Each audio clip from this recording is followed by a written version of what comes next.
As Paulinho prepares to play for Brazil in the FIFA World Cup against Mexico, a long piece written by him for the Players' Tribune has come out in which he talks about his struggles. From playing in the 4th division in Brazil, to flopping in the Premier League with Tottenham Hotspur, to living in apparent exile in China, to joining Barcelona on a controversial transfer, to going to the World Cup, Paulinho does his best to maintain his optimism during the ups and downs. But the most important struggle was personal, but, in fact, after I signed for Barcelona, it was one of the most dramatic moments of my life. At the time, Barbara was pregnant with twins. They were due to be born in December, right before Christmas.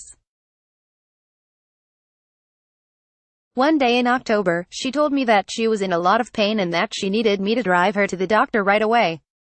She always refused to go to the hospital for anything, so I knew that something was wrong.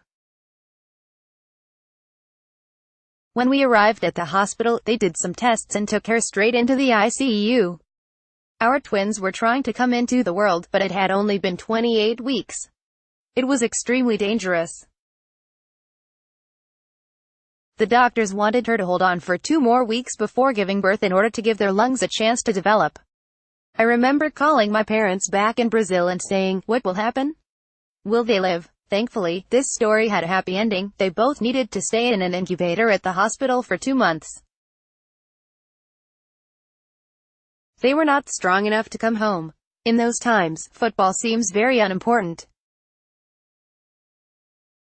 People were talking about how well I was doing on the pitch for Barcelona, but privately, it was an extremely difficult time. There were days when I would be getting ready for training, and I would think of my children hooked up to tubes at the hospital. I have to give all the credit to my wife. She was the hero. Me, I just had to play football. She had to fight for the lives of our children. It is unimaginable the strength that a mother can find when her children are in danger. On December 23, Sofia and Zé acute Pedro came home. That was the greatest Christmas gift I ever received.